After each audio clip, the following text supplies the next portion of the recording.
আসসালামু আলাইকুম, সবাই কেমন আছেন? আশা করি আপনারা সবাই ভালো আছেন। তো আজকে রাত্রে চাইনিজ সবজি রান্না করব, মুরগির মাংস রোস্ট করব না, একটু কোরমার মতো করব, আর প্লেন পোলাও রান্না করব। কারণ আজকে একটা স্পেশাল ডে, আজকে আমার দেবরের জন্মদিন, আমার ছোট দেবর, ওর জন্মদিন। আর আজকে যাওয়া জন্মদিন, ওকে সারপ্রাইজ দিব।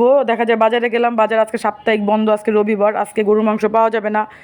আর যেহেতু ও বলতেছে আজকে গরুর মাংসতে ভাবি এখন অনেক রোগ বের হয়েছে, এখন গরুর মাংস দরকার নাই, তুমি মুরগি রান্না করো। তো যাই দেবরের জন্য ছোটোখাটো আয়োজন করতেছি হঠাৎ করেই। কারণ আগের দিন বললাম যে কিছু করবো না, আমার শরীরটা একটু বেশি খারাপই থাকে ইদানিং, কারণ একটু হেলদি, তো এর জন্য শরীরে দেখা যায় অনেক সময় ভালো লাগে না, শুয়ে থাকি। তারপর কাজ তো বন্ধ নেই, কাজ তো করতেই হবে। আর কেউ তো আমাকে সাপোর্ট দেওয়ার মতো কেউ নেই, আমি একাই, আমার শাশুড়ি অসুস্থ। আর আমার মেয়েটা একটু যা সাপোর্ট দেয়, সবসময় তোকে দিয়ে কাজ করানো যায় না। আমার মেয়ে বাবার বাড়িতে কেন তো কাজ করবে।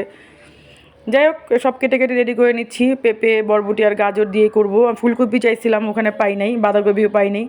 তো এটা দিয়ে সাধারণভাবে সিম্পল একটা সবজি রান্না করব। তো আপনারা দেখেন আমার সাথে আমি যেভাবে সবজিটা রান্না করছি, পেঁপেটা ছিলে নিচ্ছি। আর যেহেতু বুয়া নাই, সবগুলো নিজেকেই করতে হচ্ছে, রাত্রের প্রোগ্রাম। তো বুয়া তো সকালে চলে গেছে। ভাবছিলাম বিরিয়ানি রান্না করব, যার কোনো এত ভেজাল করি নাই। যেহেতু বিরিয়ানিটা রান্না করতেছি না, বাবা খাবে না বা বাচ্চারাও খাবে না, বাচ্চারা বলতেছে যে তুমি চাইনিজ সবজি করো। তো সবজি কাটাকাটি করে নিচ্ছি, সবজি কাটা আমার শেষ হয়ে গেছে।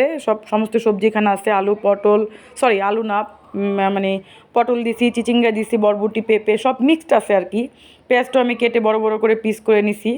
তখন আমি রান্না করে চলে যাব, আমি রান্না বসাই দিব। আগে চিকেনটা বসাই দিয়ে মুরগির মাংসটা বসাই দিব, মুরগির মাংসটা আমি বসাই দিতেছি। তো মুরগির মাংসটা আমি রান্না করতেছি, এইদিকে আমি সবজিটাও সিদ্ধ দিয়ে দিব, কারণ অলরেডি অনেক দেরি হয়ে গেছে। এই যে এটা বাবা দেশি মুরগি নিয়ে আসছে, বাবা বেশিরভাগই দেশি মুরগি খায়, বাবা ফার্ম মুরগিটা খায় না। ফার্ম মুরগিটা আমরা সবাই খাই, মানে আমি খাই, আমার বাচ্চারা খায়, আমার দেবরও বেশি একটা ফার্ম মুরগি, পাঙ্গাস মাছ, তেলাপিয়া মাছও এটা পছন্দ করে না, যার কারণে ওর জন্য দেশি মুরগিটাই রান্না করতে হইতেছে। তো আমি পেঁয়াজটা ভালো করে ভাজা ভাজা করে নিয়ে এখানে আদা রসুন দিয়ে দিলাম। আমি আজকে একটু সাদা করে রান্না করবো, অল্প একটু লাল মরিচ দিয়ে জাস্ট এটা একটু কালারের জন্য দিব, একটু কোরমার মতো করবো। এদিকে সবজিটা সিদ্ধ দিয়ে দিছি, আমি সবজি সিদ্ধ হয়ে গেছে আমার, আমি জাস্ট হালকা একটু সিদ্ধ করব। আর আমি এদিকে মুরগির মশলাটা ভালো করে কষাই নিচ্ছিলাম, ভালো করে কষাই মুরগিটা দিয়ে দেবো এখানে। আমি মুরগিটা একটু লাল মরিচ দিছি, হালকা একটু এটা মাখায় নিব, মাখায় আমি মুরগিটা দিয়ে দিব, আমি মাখায় বসাবো। মুরগিটা মাখায় বসালে কিন্তু ভালো লাগে। আসলে এক একজন এক এক রকম রান্না করে, আমি যেভাবে রান্না করি সেটাই আমি আপনাদের সাথে শেয়ার করতেছি, সেটা দিচ্ছি আপনাদেরকে। সবাই সব রকম করে রান্না করে, রান্না একরকম, যার হাতের মজা থাকলে সব রকম করে রান্না করলে রান্না মজা হয়। যদি অনেকে বলে যে মুরব্বিরা বলে হাতের জোশ যদি থাকে তাহলে সব রান্নায় টেস্ট হয়।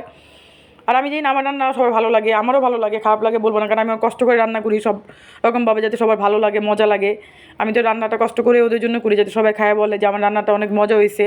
যাই হোক, আমি এক হাতে নাড়া দিচ্ছিলাম, যার কারণে পাতিলটা নড়ে গেছে। এদিকে সবজি আমার হয়ে গেছে, এই যে দেখেন সবজির কালারটা কত সুন্দর। তো এই যে আমার মুরগিটাও কষানো হয়ে গেছে, এখানে আমি লিকুইড যে দুধটা সেটা অ্যাড করে দিব। এখানে আমি দুধ দিয়ে পুরো লিকুইড দুধটা দিয়ে আজকে মানে পানি দিয়ে, এক্সট্রা কোনো পানি দিব না, এখানে জাস্ট দুধ দিয়ে রান্না করব। সবজিটাও নাড়ানি করতেছিলাম। তো এদিকে আমি দুধ দিয়ে দিলাম, আমি লিকুইড দুধটা অ্যাড করে দিয়েছি। এখন আমি ভালো করে নাড়াচাড়া করে নিচ্ছি। আর আমার সবজিও এদিকে হয়ে গেছে, আমি বাটিতে বেড়ে নিয়েছিলাম সবজিটা, কারণ এখান থেকে সবজি কিন্তু অর্ধেক খাওয়া হয়ে যাবে। সবাই খালি সবজিটা বেশি পছন্দ করে, আমার বাচ্চারা সবাই পছন্দ করে।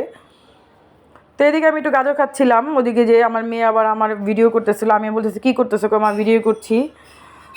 তো এদিকে পোলাও বসাই দিছি, পোলাওটা একটু বসাই দিব, ঘি দিয়ে রান্না, সম্পূর্ণ পোলাওটা ঘি দিয়ে রান্না করতেছি। আর বাবা আবার ঘি ছাড়া পোলাও খাইতে চায় না, এটা একটা প্রবলেম। আর বাচ্চাদের ঘি খাওয়ালে দেখা যাতে পেটে একটু ট্রাবল ধরতেছে।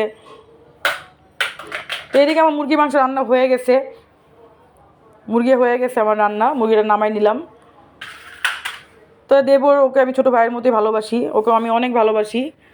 তো এই যে পোলাও হয়ে গেছে, ও আমাকে অনেক রেসপেক্ট করে, আমাকে ভালোবাসে, আমাকে খুবই ভালোবাসে। যেহেতু ওদের বোন নাই, ও আমাকে ভাবিও বলে বোনও বলে, দুইটাই মনে করে।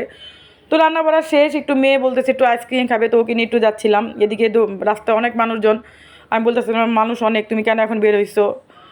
আর যেহেতু এলাকায় আমি, মানুষ দেখলেও খারাপ বলবে।